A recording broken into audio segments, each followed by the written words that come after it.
নির্বাচনী প্রচারণার গত তিনটি দিনই কেন্দ্রীভূত ছিল ডোনাল্ড ট্রাম্প, তার ট্যারিফ এবং কানাডার রেসপন্স একে ঘিরে।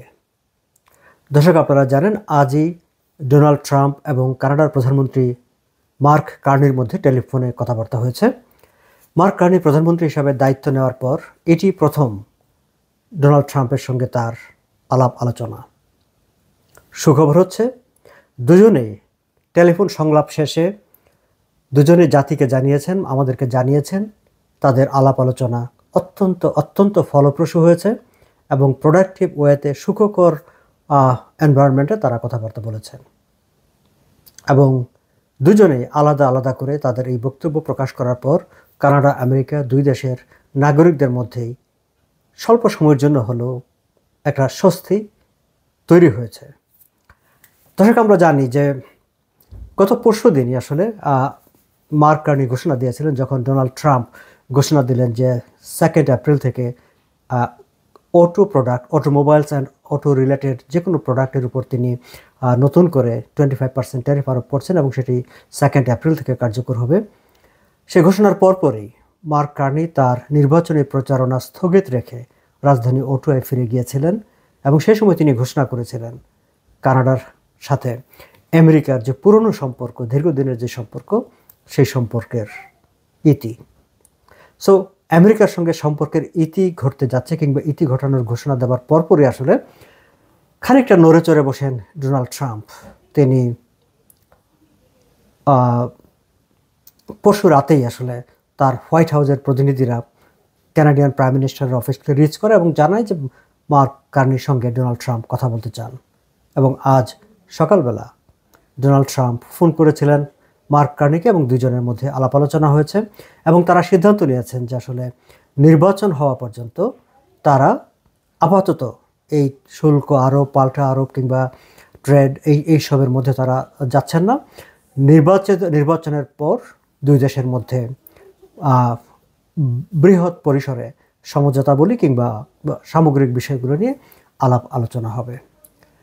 টেলিফোন বৈঠকের পর কিংবা টেলিফোন সংলাপের পর ডোনাল্ড ট্রাম্প তার সোশ্যাল মিডিয়া একটি পোস্ট দিয়েছেন, যেটি পরবর্তীতে তিনি টুইটও করেছেন যে আলাপ আলোচনা খুবই সৌহার্দ্যপূর্ণ পরিবেশে হয়েছে, খুবই চমৎকার হয়েছে এবং তিনি মনে করেন যে কানাডার সঙ্গে সামনে আরও গ্রেটার একটা ইকোনমিক কোঅপারেশন এগিয়ে নিয়ে যাওয়ার ব্যাপারে কথাবার্তা বলা যাবে, আলোচনা করা যাবে। একই রকম কমেন্ট করেছেন মার্ক কার্নি। মজার ব্যাপার হচ্ছে, দুজনের আলোচনার পর ডোনাল্ড ট্রাম্প যে টুইটটি করেছেন বা সোশ্যাল মিডিয়ায় যে পোস্টটি দিয়েছেন, সেখানে তিনি মার্ক কার্নিকে অ্যাড্রেস করেছেন কানাডার প্রধানমন্ত্রী হিসাবে। এর আগে তিনি জাস্টিন ট্রুডোর ব্যাপারে যখনই কোনো কথা বলতেন কিংবা যখনই কোনো পোস্ট করতেন, সেখানে তিনি তাকে মার্কিন যুক্তরাষ্ট্রের 51তম স্টেটের গভর্নর জাস্টিন ট্রুডো কিংবা গভর্নর ট্রুডো হিসাবে উল্লেখ করতেন, কিন্তু মার্ক কার্নিকে তিনি প্রধানমন্ত্রী হিসাবেই সম্বোধন করেছেন।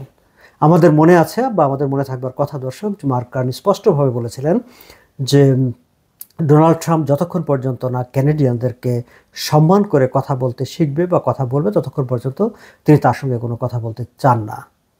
তিনি এও বলেছিলেন যে ডোনাল্ড ট্রাম্পকে স্বীকার করে নিতে হবে যে কানাডা একটি সভারেন কান্ট্রি, একটি ইন্ডিপেন্ডেন্ট কান্ট্রি। সো একটা ইন্ডিপেন্ডেন্ট কান্ট্রি, সভারেন কান্ট্রি এবং সেই দেশের মানুষের যে সম্মান, সেইটাকে মেনে নিয়ে সম্মান করতে শিখলেই তিনি কেবল কথা বলবেন।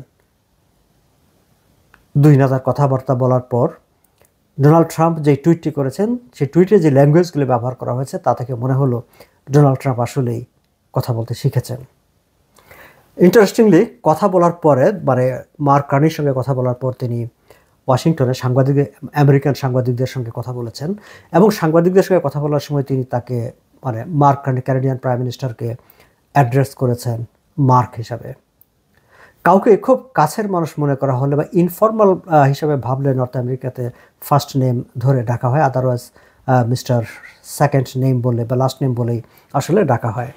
তো তিনি মার্ক কার্নিকে কার্নি না বলে মার্ক বলে সম্বোধন করেছেন, যেটিকে আবার অনেকে মনে করেছেন যে বেশ এটা একটা ডেভেলপমেন্ট আর কি, যে কানাডার প্রতি তার কিংবা দুই দেশের মধ্যকার যে উত্তেজনা কমিয়ে আনার ক্ষেত্রে হয়তোবা বরফ গলতে শুরু করেছে। এই যে মার্ক কার্নি এবং ডোনাল্ড ট্রাম্প দুজনে টেলিফোনে কথা বললেন, কথা বলার পর দুজনেই বেশ দুজনেরই কথাবার্তার মানে স্বর মানে চেঞ্জ হয়ে গেছে, দুজনের যে ভয়েস, কথা বলার ধরনটাই চেঞ্জ হয়ে গেছে, বিশেষ করে ডোনাল্ড ট্রাম্পের কথা বলার ধরনটাই চেঞ্জ হয়ে গেছে। সেটি নিয়ে কানাডার সিটিভি কথা বলেছিল ডোনাল্ড ট্রাম্পের সাবেক ন্যাশনাল সিকিউরিটি অ্যাডভাইজার জন বল্টনের সাথে। সিটিভির চিফ পলিটিক্যাল করেসপন্ডেন্ট ভাসি ক্যাপেলোর শো আমি মোটামুটি নিয়মিতই দেখি। আমি আমার পছন্দের একজন অ্যাঙ্কর, তিনি আমার পছন্দের একজন host and analyst, political analyst Canadian টেলিভিশনের। সো ভাসি ক্যাপেলো তার শোতে ইনভাইট করেছিলেন ডোনাল্ড ট্রাম্পের সাবেক ন্যাশনাল সিকিউরিটি অ্যাডভাইজার জন বল্টনকে।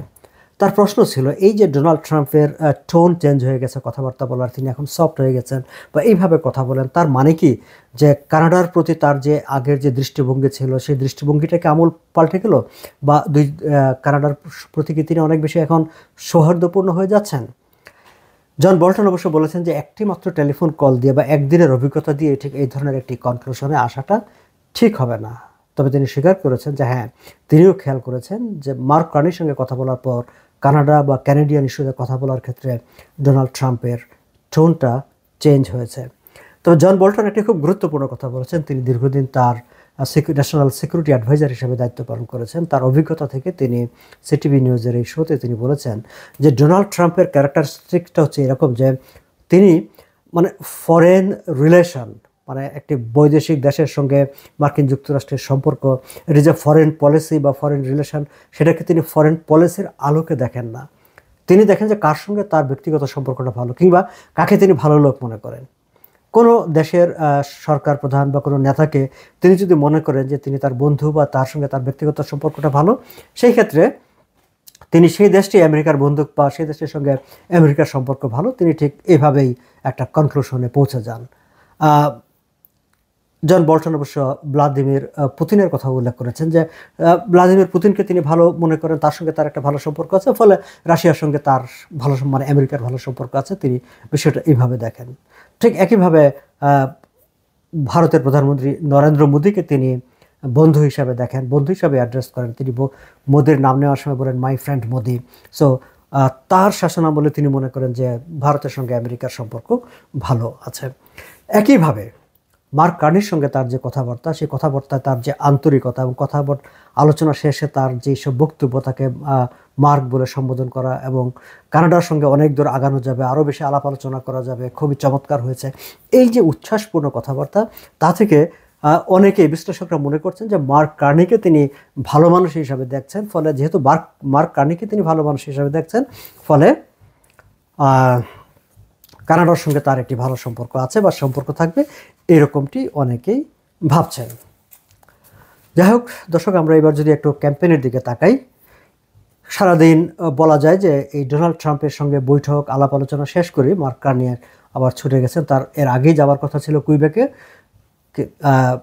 এই নতুন করে অটোমোবাইল সেক্টরে যে 25% ট্যারিফ আরোপ করা হয়েছে, তার কারণে তিনি তার ক্যাম্পেইন নির্বাচনী প্রচারণা স্থগিত রেখেছিলেন।